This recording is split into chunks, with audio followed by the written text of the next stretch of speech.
ত্রয়োদশ জাতীয় সংসদ নির্বাচনে হালুয়াঘাট ও ধুবুয়ার উপজেলা নিয়ে গঠিত ময়মনসিংহ 1 আসনে জনতার রায়ে স্বতন্ত্র প্রার্থী হিসাবে আলহাজ সালমান উমর রুবেল বিপুল ভোটে জয়লাভ করেন। এরপর থেকেই পরাজিত প্রার্থী সৈয়দ এমরান সালে প্রিন্স এর ইন্ধনে প্রত্যক্ষ ও মদতে তার নির্দেশে শান্তিপ্রিয় হালুয়াঘাট ও ধুবুয়া উপজেলার জনপদকে সাধারণ মানুষের উপর তার অনুসারী সন্ত্রাসী বাহিনী হিংসাত্মক কর্মকাণ্ড শুরু করেন। নির্বাচনকালীন সময় প্রথম হামলার শিকার হই আমি নাদিম আহমদ, হালুয়াঘাট ব্যবসায়ী উন্নয়ন সমিতির সভাপতি। এরপর হালুয়াঘাটে কর্মরত কয়েকজন সাংবাদিকের উপর হামলা চালানো হয়। শুধু তাই নয়, গ্রামে গঞ্জে ও পাড়া মহল্লায় সৈয়দ এমরান সালে প্রিন্সকে ভোট না দেওয়ায় সাধারণ মানুষ ও স্বতন্ত্র প্রার্থীর সমর্থকদের উপর হামলা চালানো হয়। 12 তারিখ রাত্রে ধুরাল ইউনিয়নের স্বতন্ত্র প্রার্থীর কয়েকজন সমর্থককে হত্যার উদ্দেশ্যে প্রিন্সের নির্দেশে তার সন্ত্রাসী বাহিনীরা হামলা করে গুরুতর আহত করে। এছাড়া ধুবুয়া উপজেলার গোয়াতলা ইউনিয়নের একটি বাড়িতে তার সন্ত্রাসী বাহিনীর সদস্যরা বাড়িঘরে হামলা ও লুটপাট চালায়। হালুয়াঘাট উপজেলা ও ধুবুয়া উপজেলায় বিভিন্ন এলাকায় সাধারণ জনগণের হুমকি ও মামলা অব্যাহত রেখেছে প্রিন্সের সন্ত্রাসী বাহিনী। নড়াল ইউনিয়নে প্রিন্সের সমর্থকরা একটি বাড়িতে নিজেরাই অগ্নিসংযোগ করে, নিজেরাই ছবি ও ভিডিও করে পরে সাধারণ মানুষের তাদের এই নাটক ধরে বলে। সম্মানিত সাংবাদিকবৃন্দ, আপনারা দেখেছেন গত 13ই ফেব্রুয়ারি প্রিন্স ও তার কর্মীরা ধুবুয়া উপজেলা ভাই বোনের ঝগড়াকে কেন্দ্র করে এক ভাই আহত হওয়ার ঘটনায় সামাজিক যোগাযোগ মাধ্যমে ফেসবুকে ওই ব্যক্তির ছবি দিয়ে জীবিত মানুষকে মৃত সাজিয়ে হালুয়াঘাটে বিক্ষোভ মিছিলের নামে তামাশার সৃষ্টি করেন। পরে যখন ধুবুয়া থানার অফিসার ইনচার্জ এই বিষয়ে সাংবাদিকদেরকে জানান এবং সামাজিক যোগাযোগ মাধ্যমে উক্ত ব্যক্তির মৃত্যুর খবরটি ভুয়া প্রমাণিত হয়, তখন প্রিন্স ও তার কর্মীরা নতুন নাটক শুরু করেন।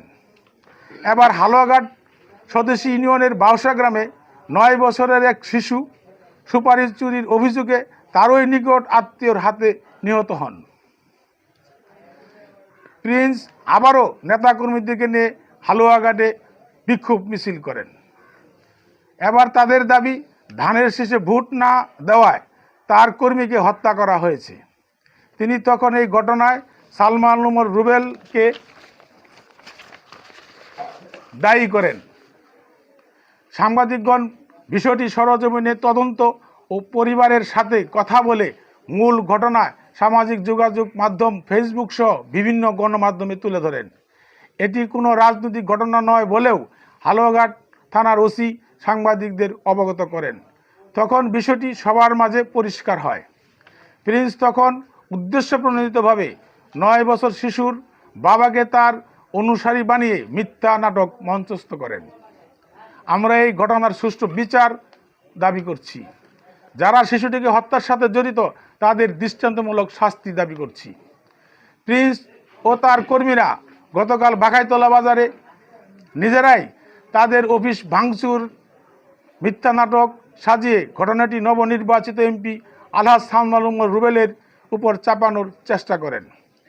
এখানে তারা চেয়ার টেবিল অক্ষত রেখে শুধুমাত্র বিএনপির চেয়ারম্যান তারেক রহমান, সাবেক প্রধানমন্ত্রী মরহুমা খালেদা জিয়ার ছবি নিজেরাই মেঝেতে ফেলে দেয়, রেখে মব সৃষ্টি করে আলহাজ সালমান উমর রুবেল এর উপর দায় চাপানোর চেষ্টা করেন।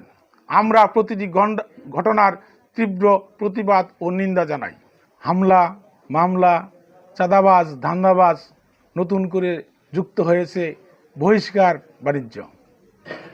এই নেতা ইতিমধ্যেই মানসিক রোগে আক্রান্ত হয়েছেন, আক্রান্ত হয়ে হালুয়াঘাটের সাধারণ মানুষের উল্টাপাল্টা কাজ করতেছেন। আমি নেতৃবৃন্দকে আহ্বান করব এবং জাতীয় দেশের নেতৃবৃন্দকে আহ্বান করব ওনাকে যেন মানসিক হাসপাতালে চিকিৎসা করা অতি দ্রুতই, না হলে ওনার সাথে সাথে সাধারণ মানুষ ক্ষতিগ্রস্ত হচ্ছে।